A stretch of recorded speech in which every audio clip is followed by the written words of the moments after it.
can say buongiorno or buonasera today. Episode number 18, and we are with Ryan. How are you, Ryan? I'm bloody good, mate. Just got home from cheeky dinner out with a mate at local Mexican restaurant. So feeling good after some crispy chicken and a taco beef brisket. It was fantastic. Oh, and I didn't eat yet, so that's gonna makes me so hungry. Crispy chicken. Anyway, so before starting and dive into your project, let's see what you have to tell about Ryan. Who is Ryan? Who am I? Mate, I grew up in the bottom of the world, in Invercargill, the bottom of the South Island of New Zealand. You can go one more town south, or two more towns actually. Bluff, the very bottom, and then Stewart Island. There's basically no more civilization until you get to Antarctica. And some days down there it feels like Antarctica. You get a southerly wind straight off the ocean, and so brought up down there, lived my whole life. I say different words with an extra R. People throughout New Zealand give me stick for that. And it was real small town living, really integrated with the rural community, lots of sport, lots of music. Basically, because you could get anywhere in 5 minutes, you could do everything. So when I was in seventh form, I'd be playing volleyball on a Monday, soccer on a Tuesday, water polo on a Friday, doing production on a Sunday, like musical productions, playing either soccer on a Saturday. I'd drive to Dunedin and play soccer, so that was like 2 hour drive, and you're in a completely different city. So it was living the dream, surrounded by the wilderness, but because I was doing all these sports and things like that, I never really visited it. So now that I've been through university and become an optometrist, I'm taking the opportunity to get into the wilderness, and that's where my absolute passion and interest in, as it's now been termed, adult onset hunting condition starts. And now I live in Hawke's Bay, and I've got 2 mountain ranges that I can see from my home. It's fantastic. Wow, that sounds amazing. So pretty dynamic start, I have to say. Your background, and it's super interesting. How did you when the project started? Your podcast project started, and how? So 2017, where I was living in Waikato, and I was working as an optometrist there, surrounded by sort of countryside and things, and sort of the why and how started really trying to find myself after university, like who I was. I'd sort of started a little bit of a blog, and then just through various personal growth things, got introduced to podcasts, was reading Tim Ferriss's book, Tools of Titans, started listening to Gary Vaynerchuk, and he was talking about the power of voice and the power of sound and podcasting. And so he introduced the app that I use, which is Anchor. And from listening to a few Joe Rogan episodes, I listened to some guys in the States called Everyman, and they were about sort of masculine growth. And they just started a podcast, and I listened to the first 2 episodes on my way to a fallow hunt. It was like 5 a.m, sun coming up. So it was just like setting was epic. And I thought, maybe I'll try this podcasting thing. So I just, like Gary Vee said, started recording my voice, recording my thoughts, and decided to start doing interviews. So 2017 started, carrying on from sort of the themes I'd been blogging about, exploring success.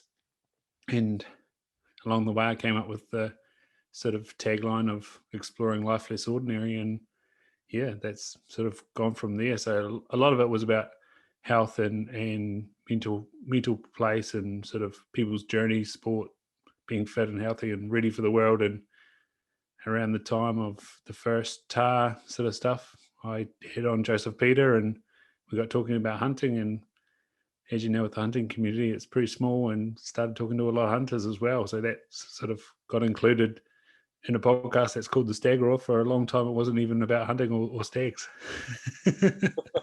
So the name came from what? This is your passion towards the species, the red deer, and so you said, "I'm gonna give this name to the podcast."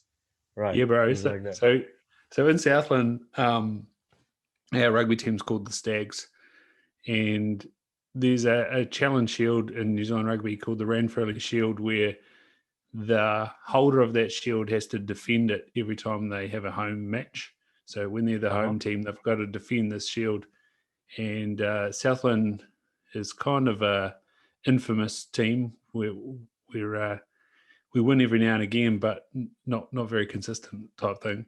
And so in my last year of university in Dunedin, we managed to win this thing for the first time in 50 years. And so all of us changed our name on Instagram, on Facebook, sorry, to be your first name Stag, last name. And then I moved to Auckland, and I was watching Southland defend this shield quite successfully in my rugby club up there. And then so the nickname stuck. I've also got a passion for deer farming, and now, as I said, an adult onset hunter, passionate about chasing stags. And yeah, so I've had that nickname since probably 2010. And yeah, so when I was trying to come up with a name for getting my voice out there, yeah, I touched on that majestic sound of the stag roaring, and Yeah. yeah, the imagery of Monica the Glen comes to mind. Nice. It's really interesting. Mixing a lot of things: the wilderness, the connection with people, and then the sports, and that's actually what it comes out from your podcast. So, how do you feel when you're sharing all? Actually, you're interviewing all these people. They're sharing their experience, their background, their lifestyle. So, how do you feel after that? Because you are in the middle of all this mix, and so I mean, at the end of every podcast, that you have every time a different experience. How do you feel about just getting everything, all these data every time? Yeah, bro. So I'm reasonably highly extroverted. My boss is really, really extroverted, so I feel a little bit less extroverted on a day to day. But in general, every time I look at sort of personality traits, I'm quite extroverted. Um, so to do a podcast and tap into someone really deeply and go deep and sit and listen is kind of like my training for that other side of me, tapping into that other side of me. And I'm quite analytical, so it's also a good way to be a little bit creative. And yeah, it gives me massive energy to sit there and tap into someone's life experience, how they think, how they see the world, and apply it to my own life. So, like I said, when I was growing up in Invercargill, did lots of sports, and I always tried to do that at an elite level. My dad is a rowing coach. He sort of was a coach locally when he was working as a school teacher, and then as an engineer at the aluminium smelter down there. And then the last sort of 5 or 10 years, he's been professional coaching rowing. So we've sort of had that elite mentality in our family. I've got two brothers, and I'm the middle child, and both those brothers are done pretty well in rowing. And then myself, I sort of did elite swimming till I was 15, played soccer or football to an elite level through high school and representative staff. Same with water polo, sort of represented the South Island and went to a New Zealand trial and things like that. So yeah, it's always been that sort of sporting background and then schooling background, trying to achieve the goal of being an optometrist. Always had to have that elite mindset. So when I see a person that takes my interest to podcast, I'm always thinking about what's going on inside their head that allows them to do amazing things, and like, yeah, again, what defines success for them, and how are they driving towards their own successful path. Yes. Yeah. So it's a kind of a psychological work actually, Yeah, because interviewing a person is trying to get inside a little bit their brain and see what is happening in out there. So every personality, it's a different probably patch, is a different mosaic of data and experiences. So that's pretty cool. So what kind of advice because we have a lot of podcasts today, and probably they are young fellows. They're gonna have the same kind of attitude, yours, I mean, our podcast started a long time ago. Yeah, it's pretty recent, so it didn't start a long time ago. You like yours, probably just even a year. And so, what kind of advice you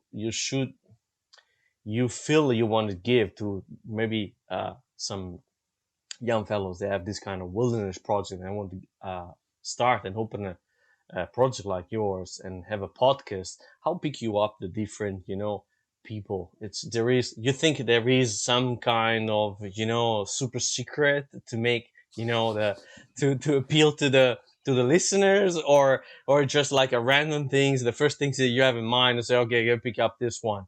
So what do you will suggest to someone to just start a podcast like this? I'll You know what I mean? I'll pick up the laptop and break the myth. Here's my messy bedroom. And also next to me, and I'm pretty sure it was when I talked to you, Franco. I was sitting in that Yes. cupboard, and I closed the Yep. door on myself, and I Yep. was locked in that cupboard. Yep. And But seriously, for a good like 70 odd episodes, now maybe even more, because I bought this microphone during COVID. So it must have been like 140 odd episodes I just recorded using iPhone headphones and Zoom. Um, and the sound was pretty good. Now the sound's better. Although when I bought this, I didn't read the instructions, had a typical male moment, and was I'll do it now. I was talking to the back of it, so I sounded like I was yeah, on the toilet. yeah, So that's there's the another piece yeah, of yeah, advice when yeah. you buy a microphone, read the instructions. But in terms of getting the guest, the content, that's where my extroversion comes in handy, because I just will DM people and I don't know, find a link, find a commonality, and we end up talking. And then I just float the idea. Would you like to share your ideas? And even like yesterday, I was searching for this neuroscientist guy in the States that had been on Rogan, and I was just Googling his name, and a New Zealand neuroscientist came up who's using his protocol. So I just went into the contact form and emailed her, and I'll see if I get a response. But I think to be okay with people saying no means that what's the what have you got to lose? It was the same Nets guys here in New Zealand, and I'm going to watch them on Saturday. I just kind of reached out to a few people I know, and I got in touch with the promoter, and he was kind of like, I'll see what I can do. Now, I didn't get that, but at the same time, that would have been freaking awesome. Like just asking and seeing where we go. And that maybe is also a little bit of New Zealand's idea. You're probably finding it, the more New Zealanders you talk to, the more time they're like, oh, catch up with this person. Oh, this person lives there. Go see them. And so, yeah, it's quite cool. And especially in the hunting community, like I said, I started talking to Joseph Peter around the TAHR because, he guides there in the Mackenzie country. And then all of a sudden I started talking to a whole heap more. And yeah, so I guess the whole thing is look at it as a long game. One in terms of podcasting, is one person at a time. In terms of content, it's one video at a time. And every time you raise the amount of viewership or like or interaction or whatever, it raises everything up. And I think like collaborating is a good idea, especially in creating content. Like that sort of community is really, really valuable, and really what I appreciate about hunting community is that it is a good vibe of people interacting and wanting to share ideas, and not necessarily spots, but tactics and stuff like that. And yeah, that's really cool. So Yeah. yeah, meeting up with one person means you meet up with a whole bunch of people, and yeah, seeing it as a network and a long game should mean that, yeah, you get success. Yeah. So, so guys, that you want to start a podcast, don't panic about the gear. You know, that's Ryan is an example. Even started with the phone. This was not like me that was like panicking and said, "Oh, the microphone sounds like horrible and stuff." And then it's true, it's true. Yeah, like you can do it with the iPhone today. Phones are really, really, really sophisticated. So, and everyone has, you know, a version that it's pretty good even for this type of recording, and then upgrading little by little. But the interesting part is like what you said, how you pick up the person, the people. That's the attitude that actually, even, you know, watching a couple of podcasts from the Stack Roar, there's that positivity that you transmit to people, you know, because you want to just like, it's like, let's go and drink a beer and we'll talk a little bit and see what life is, you know, is matching, you know, some of the experience that we had. So that's really, really, really, really cool. And I have to say one thing that happened with just like little experience that I have with the podcast. So that sometimes we send a message like as you did, because we think we want to invite the people, and they want that these people are gonna, you know, talk about their experiences and their motivation. Sometimes I have this situation. I want to see with you if you bump into something similar. um I'm too shy. I don't want, I don't want. And you say, damn, that person is so much value. And you say, no, it cannot be it. It cannot be it. So that happened to you as well? Yeah, man. Um, Oh, you see? I've twisted a few arms, and it's that's like one of I get excited about people facing their fears. As I said, I'm hugely analytical. So when I suck at something or I don't like something, I try my hardest to get out there and face it. And so, yeah, it probably means I don't deal that well with anxiety and anxiousness, and I have sort of a low empathy for that sort of thing, because I'm just like, nah, don't worry about it. But yeah, that might mean I sometimes come across as a bit brash, but yeah, it's a really exciting thing if you do manage to get them to step over that line and you have that conversation. And I think what's also really cool about podcasts, especially if you can do it in person, is that it's exactly that. It's a conversation. And you can have a beer or whatever if you're in person, and get a little bit of Dutch courage, as they say, and just relax and have that conversation. And then at the end, they just kind of go, wow. And it's funny the amount of times you switch off the recording and the person goes, oh, I learned a little bit about myself doing that. And yeah, like it's a moment that you only get to know about. But yeah, it's pretty cool when, if you can, um, get that invitation to go through. So yeah, Yeah. but it does happen. And I guess this is one of those things when, if you've got the attitude that people can say no, then it doesn't matter. And another technical question that could be nice again if someone is listening and looking as well on YouTube, looking at us. The timing. What do you think about timing? Sometimes it's like an hour, 2 hours is too long. It will not get enough listeners, or probably trying to get like shorter to, you know, to have the attention fresh. So what do you recognize on this kind of topic? Yeah, yeah. I try and get beyond an hour, um, and I definitely find that in person the time flies way easier. Um, Still there? Yeah, just like the screen sometimes have some messages, but looks like it's still recording, so we're good. So hope We're good. so. Yeah. Yeah. Yeah. In terms of timing, I just kind of go with the conversation, and yeah, I seem to think that so far for me, the longer ones haven't been a problem, but I've only really been able to manage out to just over 2 hours a couple of times. And they've all been through Zoom. So Mm. Zoom is a little harder because, like with joking around and things, it's a little bit harder because the timing's slightly off. But yeah, in person, I've sort of got closer to 2 hours Yeah. and a lot easier. So yeah, it's I don't really think too much about the time, but I sort of have a feel for, yeah, I've got through an hour, and we're into the real meaty stuff by the time you get through an hour. That's why I like going beyond an hour, because you start to find some, and the person will open up by then usually. Yeah. Yeah, yeah.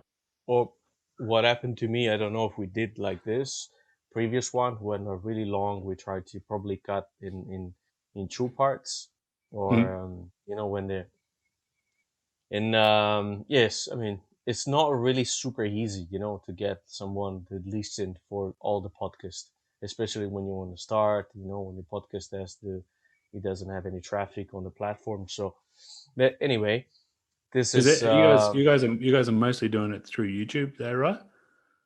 no, we also have the different platforms. We put on YouTube mainly just like people can see the nice faces, and then they can Yeah. relate with the person that is invited. But no, they can have it on Spotify, Apple, and all the other platforms so as well. Yeah. So I think YouTube, yeah, it's the only problem with YouTube is like most of the time probably people listen to the podcast when they are driving.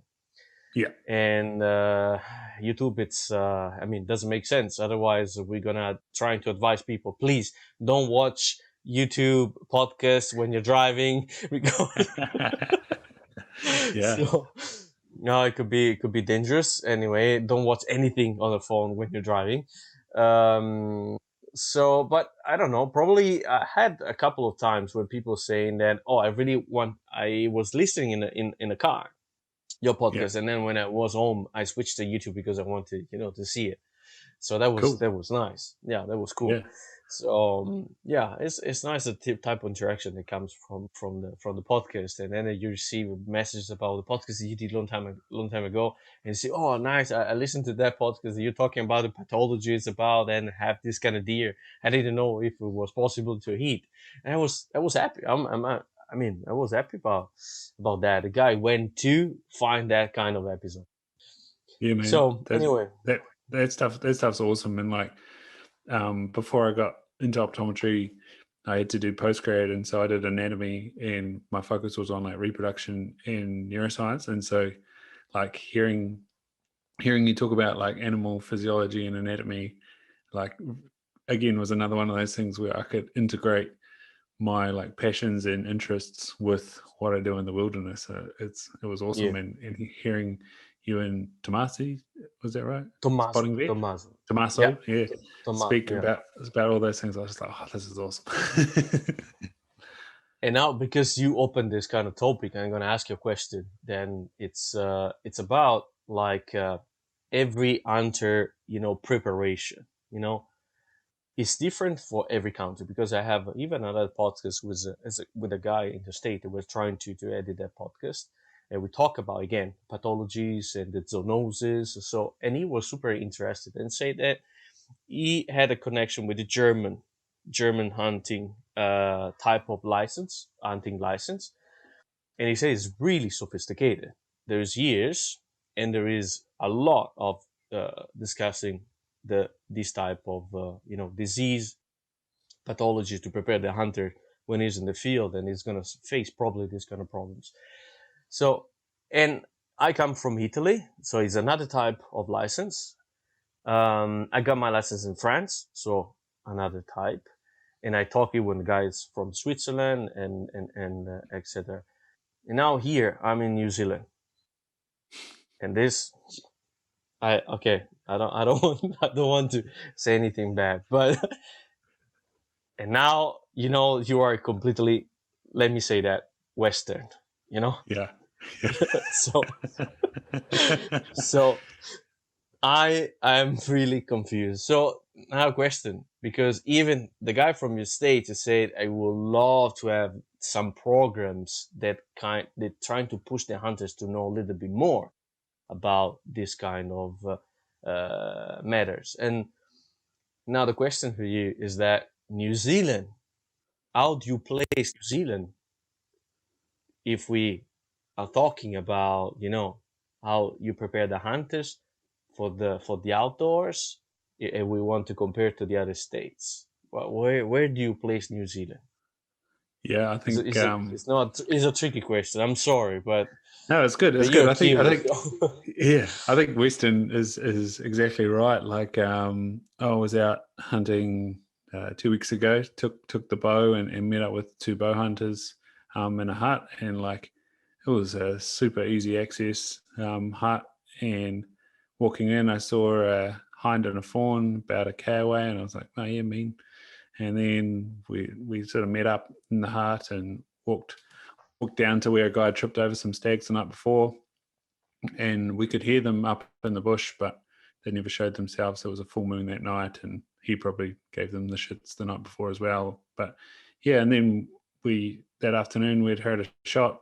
Some guys had shot a deer with their rifle, and the next day walking out, we sort of glassed a similar area to where these guys had been hunting, and I turned back around to where I'd seen the fawn and hind the day before, and sure enough, 5 more hinds and fawns walked out. And so for us, it was just kind of like, oh yeah, that's good. We get to see the area. Some other people in the area shot another deer, a spiker in a gut, and it was kind of like, oh yeah, that's good. Walking home, getting back home and talking to people, of several from towns, basically, never been hunting. They're kind of like, so what's the rules about that, And I said, well, there's basically none. I said, uh, I said we could have gone and shot those hinds, and gee, if it had been March, we probably would have done that and done effort for the population. Um, and even for myself, going in there in January and thinking about stags, it's also kind of like, well, when's a good time to take a stag, and so in my head I was basically thinking, if I see a yearling, then and hopefully a yearling hind, then that would be what I'd take. But Yeah, that's where my ethics have shaped at the moment, from talking with the likes of Ken Speedy, who's the ecologist for the SIKA Foundation. He does a lot of input for the WAPITI Foundation down in Fiordland, and he's working with Justin Amor on the TARARUA Foundation as well. Just really over the last few years integrating this ecology with hunting type idea. That's kind of where my ethics stand at the moment, and it's in a hut or around the fire or on a campsite or at the Deer Stalkers Club. It's the debate, but I think especially with the pressures that other outside groups are having on New Zealand hunting at the moment, places like Deer Stalkers are growing in popularity, and that's creating a good environment for people to discuss what their ethics are, how we think about just not just going out there and shooting and killing something, but how we see this as a resource, how we value this access, how we value these animals on the hill. And I think we've done a massive amount of growth over the last 3 years, and that's been forced upon us by looking at how we manage something like TAHR. Right? And now in our consciousness, there's word afoot about managing deer species in the same way, and so it has a lot of people front footing those thoughts and getting involved in the wider area that we hunt. And like I was mentioning there, those three foundations, the SIKA Foundation, Field and Wapiti Foundation, already established, doing great things for ecology and conservation, and then the TARARUA Wild Foundation, being hunter led but purely about the area and the ecology, and trying to make it that sort of in the word native experience, having native birds into that area, and being something for hunters to be proud of, that they're looking after that area, and while they're there, yeah, taking a deer and creating this environment for the FIO to be. And that's the same. There's another bloke in New Zealand, Sam the Trap Man.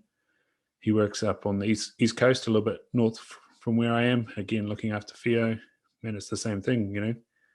Go check the trap lines and take some deer, and fill the freezer, look after the land, make the environment good, and hopefully have healthy deer. That means that it's good to chuck in your freezer. Yeah, I think it's seeing it as a full Yeah. circle. But yeah, in terms of rules and things like that, you're right. New Zealand's Western, and it takes conversations and organisations to drive the narrative as opposed to licensing and legislations. And it may be something that we need to do, but right now we're exploring that.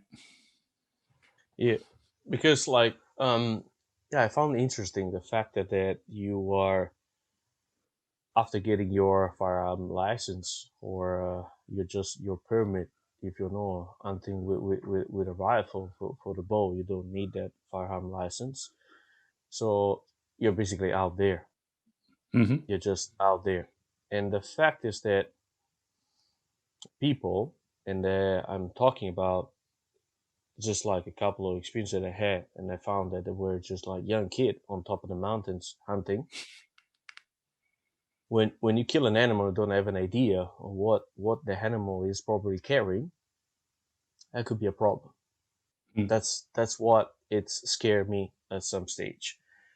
On the other side, it's true that New Zealand and Kiwis don't have the habit to open the gut of the animal that's being killed.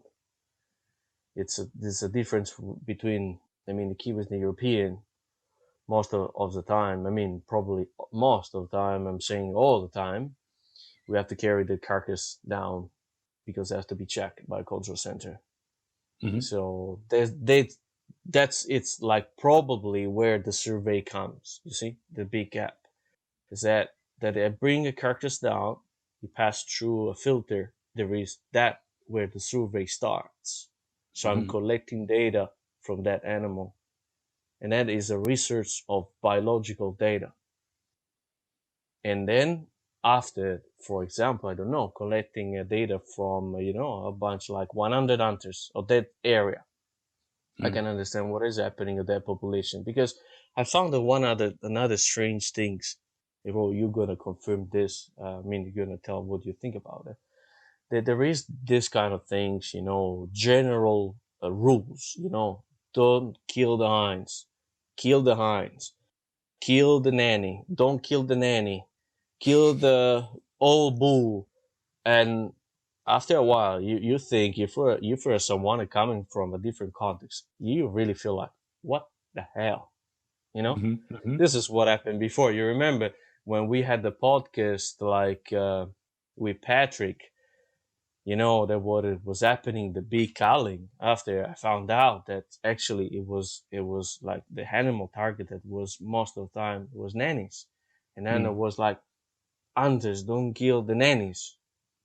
But before was like, you know, kill the nannies, So I'm not criticizing anything. What I'm saying is like it's difficult to give big rules like that in a territory that is wide. Mm-hmm. Every block, to me, to my experience, but I come from a different background, and I'm here to try to understand better because I have the possibility. So why not? I mean, it's still a study, even when you are out there hunting. It's still a study. You could collecting biological data, or even just understanding what the animals are doing. But to me, it looks like every reality has to contextualize, has to be contextualized. Probably that area doesn't have enough nannies. That Mm-hmm. area has a lot. That area is full of juveniles. That area doesn't have any old bulls. So I don't think that animals have the same families like us. Like even us, we don't have like this. Some are divorced. Some are like single. Some are probably 3 4 wives. Some and TAHR is like that to me. Some families are bigger. Some family are no bigger. Maybe some TAHRs, they don't even look at those nannies because they are low grannies, so they don't make anything together. So everything has to be contextualized. And even when you're out there, and I remember when I started to go, when I reached here, New Zealand, I did a couple of trips. One trip was a disaster. I didn't even count a nanny. And after when Yeah. I count and I see, yeah, it looks like it looked like actually there was a little bit of a culling in that area. And then I went to another area recently, and I call and I found like more than 30 nannies in just Mm. one side of the mountain. I was happy like a kid jumping around and say, "Wow, now I can see a little bit of wildlife," you know. So, what do you think about this? What do you think about just giving big rules like that, and then the North Islands is even a little bit different from probably the population that you have of deer down here in South Island. So, what do you think about this? Yeah, I am with you. And like, even I think about the small experience I've had in the Kawika range, so just one range, and I've hunted because I'm walking access both ends of it, and the difference between those two areas, and like you say, that the local body, the local family units of that area are completely different. So on one, I've run into well worn out game trails, what large family bedding groups, and then in the other I've found like single deer and even a dead deer, and you're like, well, what's going on here? And then you sort of again on social media talk with different people, and so this was end of November, and I was seeing white coated, winter coated SIKA hinds that looked like they were about to drop. They were very Mm, barreled. And then talking with friends that had been on the lower country said, we were seeing summer coat hinds with fawns at a foot.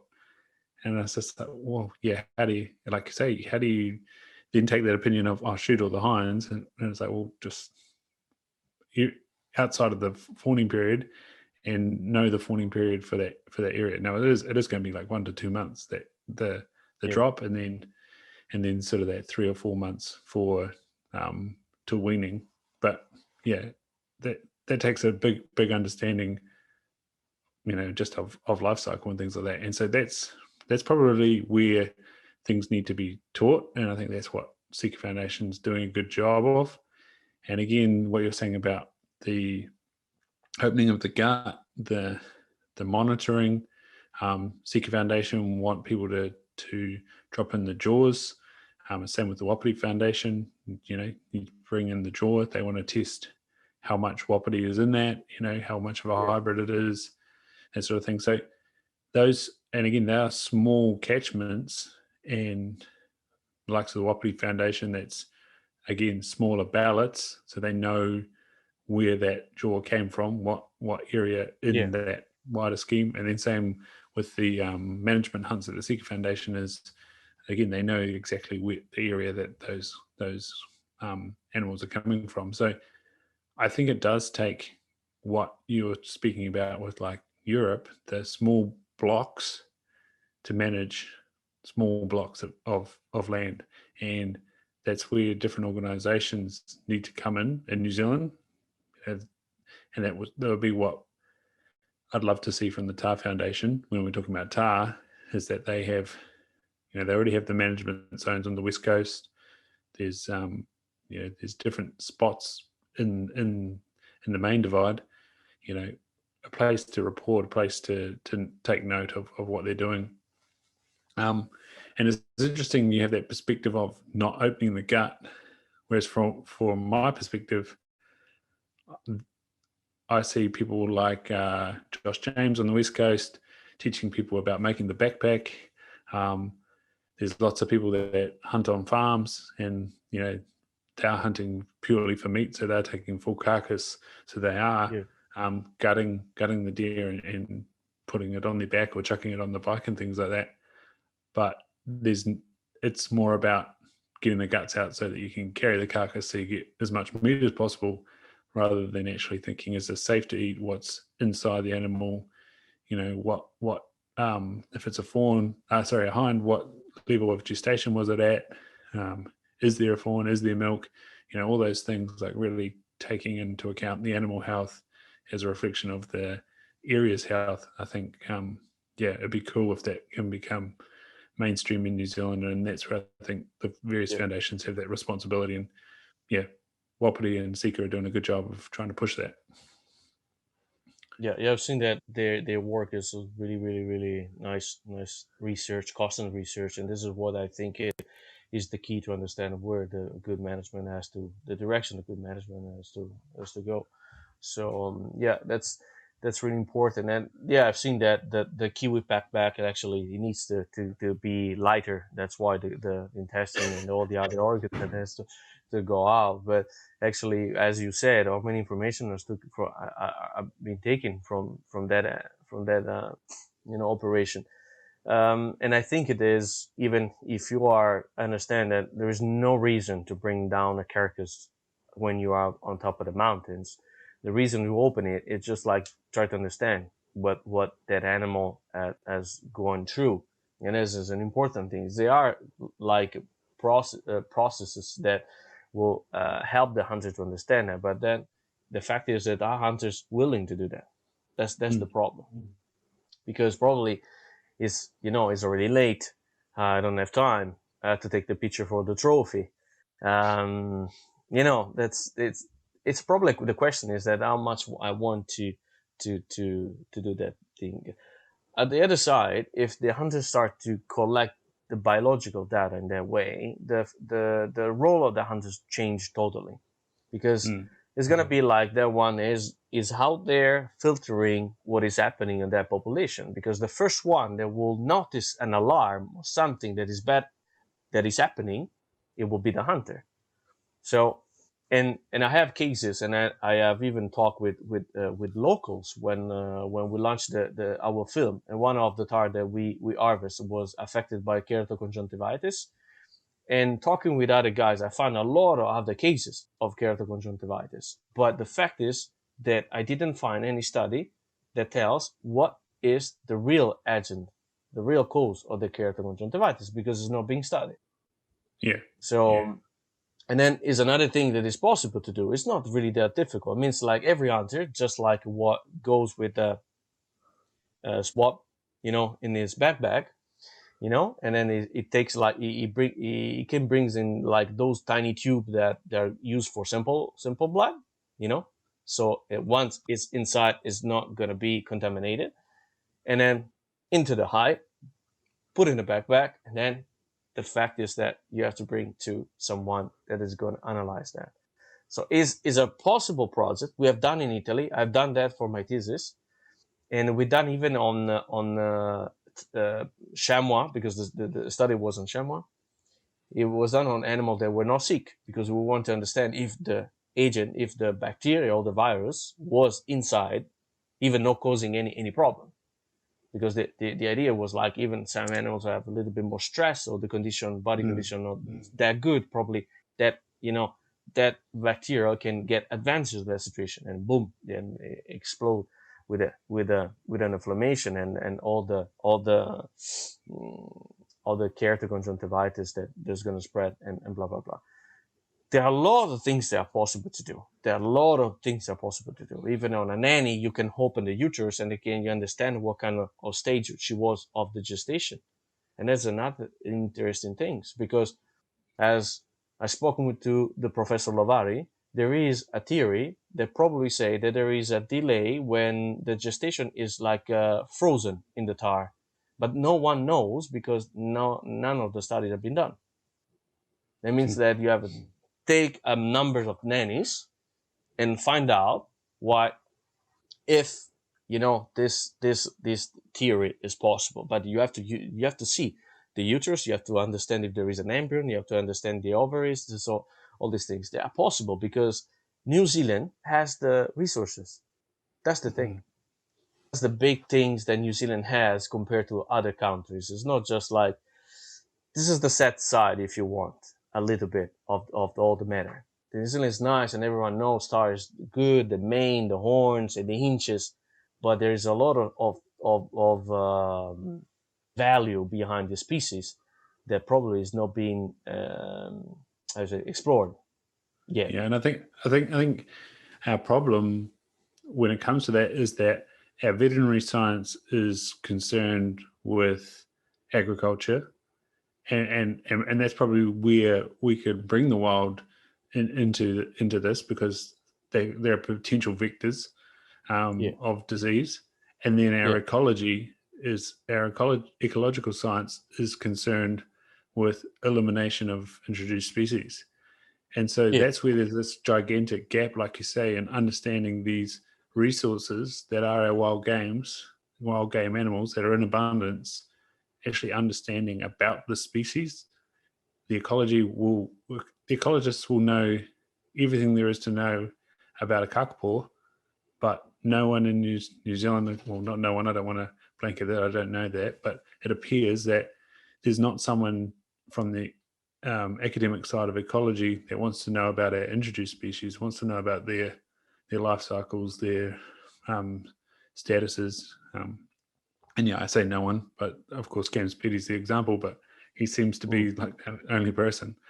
Um, and then, yeah, the veterinary science is just kind of appears to be, Johne's disease or TB, the eczmas, those sorts of things. It's kind of like, well, are they in the wild animals, or just cull your boundary and that should be fine? Um, we it seems a gap and sort of an untapped resource that when you I don't know the number of vets in New Zealand each year, but as you say, as a thesis, there is Yeah. an abundance of questions that could be answered. And the same when it comes to ecology. Like, if we're so concerned about these introduced species, it's a disconnect from the ecology side of things. Like, there's people are up in arms about the introduced species thing and trying to eliminate them, but when you try to find out um, the life and the ways of that they live in this country, no one can really find an answer. I'm not sure if you've met David Norton yet in Christchurch that works in forestry ecology. He can tell you the impact of ungulates on the forestry and its ability to regenerate and how long that sort of seed bank lasts. But on the animal health side of things, who knows? Yeah, Yeah. and herd structure and what drives a healthy herd. We don't even know if if there's healthy ecology. Is that a reflection of why there's a healthy herd, and what's that carrying capacity? Yeah, it's all kind of like farming ecology and veterinary science all tied into one, and I just think it's all these questions that we've got a lot of people and resources that could answer, but for some reason there's just not the drive to look into those Yeah. questions. Yeah. Because even you saying that the interaction, you remind me about what actually research discovered most of the time on chamois. Chamois was not probably like carry the agent for the keratoconjunctivitis, but was the sheep. Like the sheep farming was like most of the time was where the disease spread. And this is another thing that is so important, because like if you still, there are people that are, I mean, this period probably less, but they are outfitter out there. And Yeah. then if they have like a farming, and most of the time there is a farm animals inside, right? So if this thing spread on one of those herd of even a little mob, they're gonna lose business, because like it's gonna spread to a lot of animals. Mm. And I don't think it's like gonna give individual they are in the good body conditions. Like these animals, they're gonna start to have problems in feeding. They're Mm. gonna get skinny. They're gonna produce. They're gonna express their genetics in a bad way. Mm. Mm. So especially if a juvenile or is a bull around is 3, 4, 5 years old. So it's a problem. But at the same time, you are monitoring that. If you're monitoring that, it's a resource. And again, New Zealand has the possibility to do that, especially because like in other side of the world, and we can make it the example with the TAHR, there's no way you can study them. No Mm. way you can study and touch them. The authorization are so difficult, so that's no possibility to do any like if you want pathological research, or any other type of research that needs to have the carcass of the animal Mm. to understand what is happening. So yeah, that is like the parts of the wildlife that is probably still has to grow up and evolve. And but at the same time, there's a lot of work that's been done by the different association foundation, and probably is where every hunter has to correlate to understand what is happening out there. You know, that's like getting the data, getting the situation, what is happening from this foundation is probably the best things to have a little bit of a preparation, a little bit of knowledge when you are there in the mountains. Mm-hmm. Right. Yeah, that's what I think has matured in New Zealand over the last few years, is that, well, how do we defend against this? And it's like most things, it's raising your consciousness to something that you had never thought about before, that you'd taken for granted before. And then it's all of a sudden, well, what are the questions that we need to answer? You know, have we ever looked at this? No. Oh, Yeah. okay. How do we go about that? You know, Yeah. and then it's awesome that with the evolution of media and social media and connection on the internet, that outsiders are now also asking questions. And, you know, when something like the TAHR issue goes worldwide, you know, twice in 2 years, you get a lot of people from outside looking in and looking at it with a fresh pair of eyes and fresh pair of experiences, and asking questions and you know, allowing people to evolve and the way they think about things and moving things forward. So yeah, it's awesome that you're so passionate about TAHR, you know, that you have influences that, you know, that have been and tried to study them in their natural habitat, and then the pair of you look at New Zealand and go, there's an opportunity. How do we maximize that opportunity? And even your mentioning it means that people in New Zealand hopefully hear you.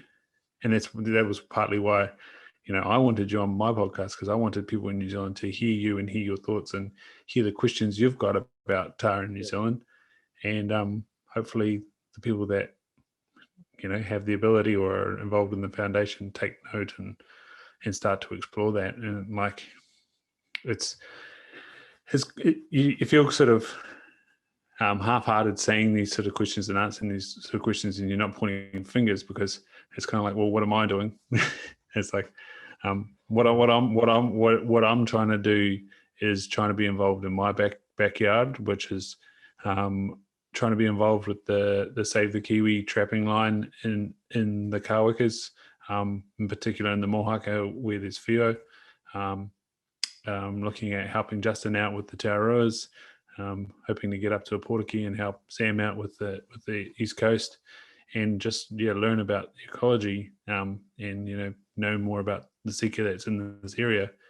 But then at the same time, I'm trying to share that passion for the other regions and hope that people that it's in their vicinity, like the TAHR, all those people in the South Island, like the deer species, the Otago herds and Rakai herds and things like that, knowing the significance of them, really those people take note of the health and the ecology and the whole area and the system, so that they've asked those questions themselves and are really should they need to sort of justify what they're doing. Yeah.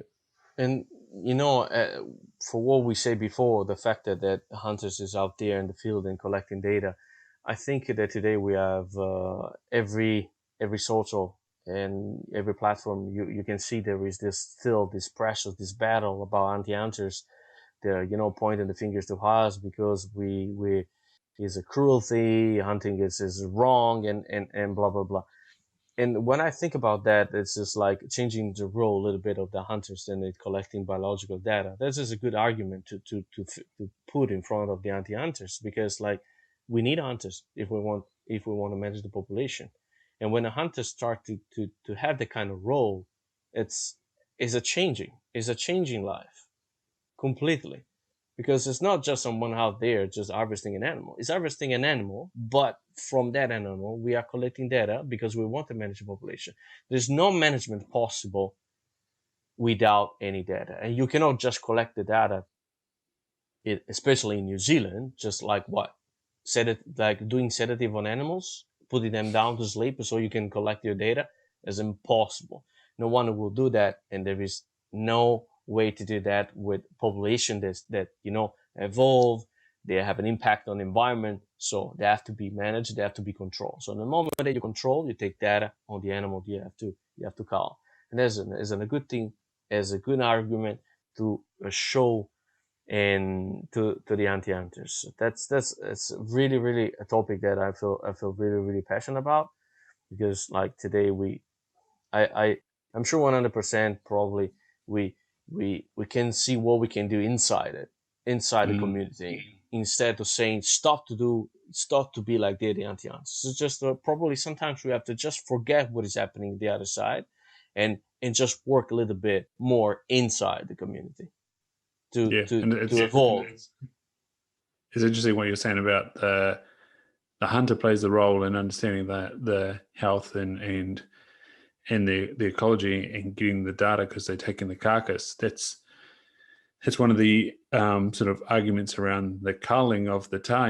Oh, why aren't they taking the carcass off the hill? Well, it was too expensive, and the areas that they were culling in was pretty gnarly, and so the cost to recover was just Yeah, non-economical. So the only data that the cull was able to show was we got rid of this many animals in this region. Now you've seen the maps.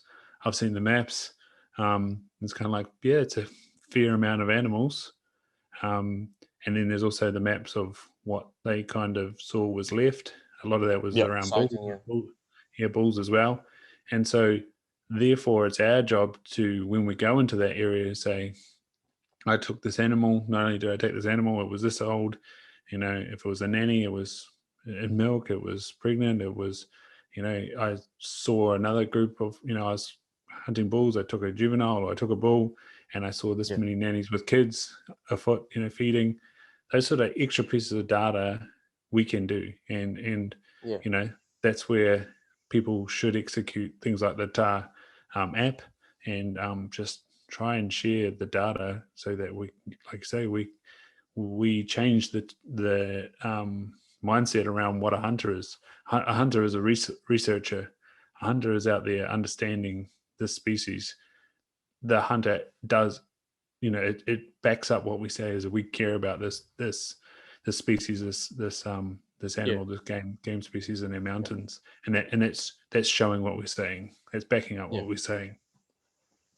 Because like otherwise, it's just like there is a way that you show actually that you care about the species, and then there are, for example, I'm talking about my experience in Europe. There are survey they have done every year. The hunters, they collaborated to count the animals in the different valleys, and the numbers are putting down to fill with papers, and those papers are analyzed to understand how much percentage we're gonna get of the population we're gonna harvest this year. We're gonna take a little bit from the female, a little bit from juvenile, a little bit from old individuals. So, and that's where the real management, just takes like his peak. But if otherwise you're gonna just show like, yeah, that was a good trip, and then we had this, and then a beautiful bull, you show the pictures. Yes, it's nice, but how how you could improve that thing? It's gonna be like ended with a sterile picture of a beautiful animal. They're not gonna bring anything to anyone. Mm. It's like it it's just like it will stay there itself, and then there's a lot of more possibility to do that. Because as you said, trying to understand the situation, the block where you're hunting. But there's another problem as well that I've seen in New Zealand, and then is this common one that we have also from the valleys where they come from. That my spot is my spot, and I don't want to talk about so much about my spot, and I don't want to tell you where I seen the big bull.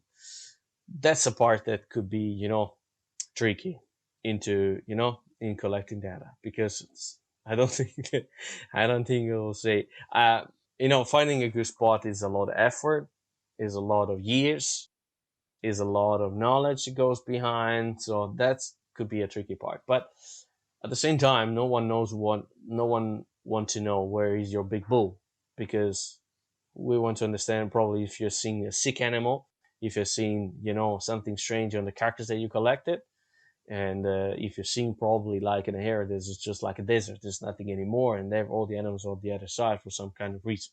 So those are the data they have to collect. But at the same time, I think it's there is a little need of preparation. You cannot just expect that every hunter now it's a doctor that goes out there with all the possibility that they could do on a research. So I don't think that's going has to go in that way. But there's still possibilities, and I repeat, the foundation are doing a great job. We're gonna mention the foundation into link in the description of the YouTube podcast when it will come out. So people, if you're interested, you're gonna click and you see all the different foundation there we mentioned with Ryan, and it will be Yeah. nice. I think what you were saying about like not everyone's going to be a doctor out on the hill. I think when it comes to hunters, they're so passionate, and I think this is just in following your passion, that next little step. Like you talk to hunters and fishermen about their gear, and holy cow, they can tell you every single Yes. technical detail. You Yeah. know, True. their rifle, they can break it down, put it back together. They can tell you, like drop charts, spinning, muzzle velocities. Same for, there's endless arguments about like where should you put the weight in an arrow and all that sort of stuff. What's the best spine? How do you tune your arrow? Do you want Yeah. 3 fletch or 4 fletch? All that sort of stuff. And so it's just like it's the same thing, following your passion about the animal health and understanding more and more and more and more about the animal. And I think that, yes, you don't need to be a doctor, but as we said, this is the age of the internet, Yeah. and let's just follow that passion as well. To, all right, I'm gutting this animal anyway. What do I look Yeah. for inside the animal? Exactly. When I took that fallow doe, I took photos of the embryo and sent it to Cam Speedio and said, "What do we got here? Like what am I That's looking nice. at?" And it was awesome, and like learned something. He had spoken to us at the NZDA in Hastings about these little scars on the embryo that tell you how old they were. Yep. Whereas what I had sent him was these waste sacs that were in amongst the embryo, and I was like, I didn't know about these. And so it's like, just follow your passion that little bit. Look at something that you don't know, and ask someone that does know. And well, it's really exciting to ask another question and follow your passion. Is a super example that you just did, because I have a conversation a long time ago, and then there was like I don't remember the exact topic, but why my comment was like, if we keep going like this with the gear, that we have hunters that are like scientists, that they understand everything, the broad depth, the impact, the caliber, the ballistic, and they were so sophisticated with gear today. But otherwise, how sophisticated is their knowledge about the wildlife and the games? So if we continue like that, probably we're gonna miss some stuff, and probably you don't know in 10 years we're gonna end. It's like we are in a mountain that is like without animals, but with super sophisticated weapons. Doing what? Airsoft, probably trying to to touch each other with a broadhead and just like see if it was like a good shot, a vital shot. So like as like you can do today with the video games and etc. But that's a big gap. You see that the knowledge that we have on the gear and the knowledge that we have on biological side of the games, that's you can't compare. You can't compare. Today, look at YouTube. Look at YouTube. You have like, I tested this bow. I tested this rifle. I tested this broadhead and how it hit. And then you ask even, so it's probably as a hunter that can how is the liver of a deer compared to a cow? You know, how it looks like. And doesn't even know how it's made, the shape or whatever. But that's what I say with Tomaso, with the spotting bet. Every time you have an animal, you open it and you have a visual picture that you made in your mind. It's the same things when you put your rifle in pieces on the table. You're gonna understand, I'm missing something, or maybe that piece is not correct. Or maybe that piece has to be clean. Sorry, and then there is no the audio now. Too excited. Where it is. Oh, I'm back. Can you hear me? Yeah, I can. Okay. Yeah, I Okay. can. So I've got like two things like right beside me. Like one is these books by Dr. Bruce Banwell, and this one's yeah, the WAPITI and the Mix, and he's written yeah, ones on the SIKA, the TAHR, and like they're awesome because they tell the history, they tell the introduction, yeah, and then they tell about the actual yeah, animal themselves. yeah. I read the And TAR. It's a good one. yeah, and then same like NZ Hunter have had like vet segments in their Yeah, magazine as well. So like it's all there, and that's in print. You know, there's a yeah, physical thing of it, and then you and I are talking on this thing. You're probably listening to it, like we said, on a sophisticated phone at the very start. They can, the power of the internet in your pocket. You can, if you got a question, what do? You Google, like, yeah, take a exactly. photo, get home, look at Google images of Yeah, inside of TAR, inside yeah, of whatever, and like you say, create that mental picture, understand what's going on, and dive just as cool, deep into the biology. Follow that passion. cool. Yeah, and that's like a, I have to say, a good ending. This is like good quote that you just say. We're gonna have a print and put on the back of the podcast at the end. Just like try to fill your patient and then see what you can discover. It's all about discovering. Actually, it's Yeah, trying to go a little bit move ahead, forward, trying to understand like things that probably never being explored. That's the best thing, because you never know what you're gonna face when you're gonna put your hands in something that is new. So Ryan, thank you so much. And I probably wanted to talk a little bit more your fitness, because but now we handed it into wildlife and biology, and so I'm gonna end up with this question, because guys, Ryan is it's like yes doing how many marathon you have done already? that so yeah, that was my first one. That was the first one.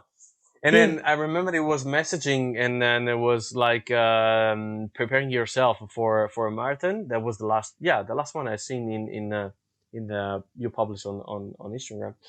And then yeah, you were preparing for the marathon since like what some weeks before. No. So I started running during COVID. I was like for a long time. I've been inspired by Cam Haines, Courtney DeWalder. I've spoken with Zach Bitter, the 100 miler world record holder, on my podcast. And in New Zealand, we have a lady, Lisa Tamati. She's been and done some amazing ultra events. I've spoken with her as well.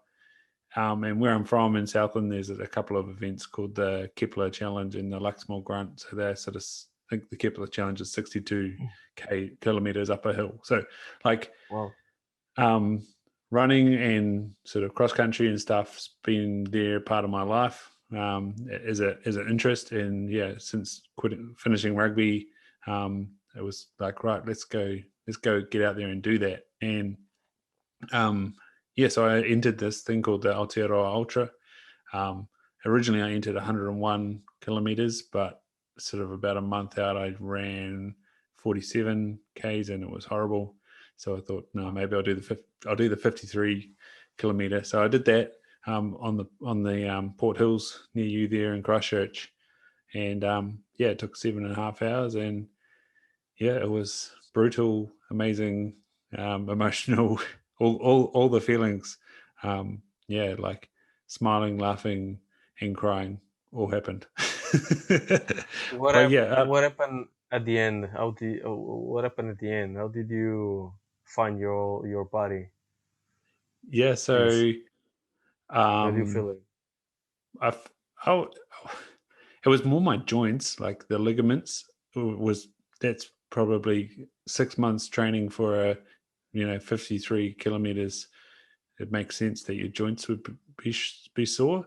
And like prior to doing this, the last time I really run was about 2017, there's an event in Hamilton called Ride on the Bridges, which is 12 kilometers.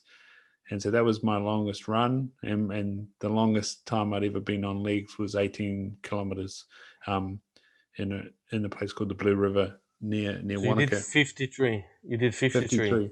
Yeah. Wow. And so my muscles were good. My structure was good, but my ligaments weren't used to that sort of punishment. And that was what I even found when I was training, is that my ligaments just weren't up to that training. So that was why I decided not to do the 101. But yeah, and it's been interesting since finishing. Like I went on that hunt I was saying about, and going downhill, my knee still was, the ligaments were a bit sore still, but they're beginning to come right. It's with an anatomical background, it's amazing to like feel the connections in your body, and feel pain, feel muscles working, play with anatomy and physiology and biomechanics and stuff. But yeah, it was an awesome journey. So like now that I'm a little bit further away from the pain, I'm like thinking, hopefully the raw and things, I can go and attack big spurs and go, not be afraid of going top to bottom and walking in that a little bit further and things like that. And then after that, I'd love to do a few sort of 30K trails and stuff like that, and just really build up the strength and structure around those joints, so that one day maybe I'll be able to do 101 Ks. But I was sort of listening to stuff, and I heard one of New Zealand's leading marathon / half marathon runners speak about the people that she trains being like, I want to do the marathon, say the Auckland Marathon, in 6 months. And she kind of says to them, realistically, we could probably train for a 12K in 6 months, and in 2 years do a marathon. And I was listening to that going, that sounds like really good advice. So I'm kind of going to take that advice and sort of have that goal at around about 2 or 3 years away. But yeah, that's where I'm at in terms of fitness. I just love pushing my body. Like I said, growing up, it's always been elite. And so, yeah, if I'm after something, I'm diving into it and trying to do it the best I can. And yeah, so that's how I think about sport and that sort of fitness and things like that, doing it elite. Nice. Wow, there's a lot of motivation in this podcast, I have to say. So from every side. Yeah, with next time probably gonna talk a little bit about the kitchen and the cool stuff and food that. Yeah, Ryan, I think he has some good Italian knowledge about what is a good food or not. I still have to try your restaurant in Christchurch about the pizza. It's the only things that I didn't find good for the moment. But I said this is not the place for pizza, and I have to say the burgers here, guys, are unbelievable. Yeah. Well, when I lived in Christchurch, it was Toto Benny and Maryvale, but things may have changed. Yeah.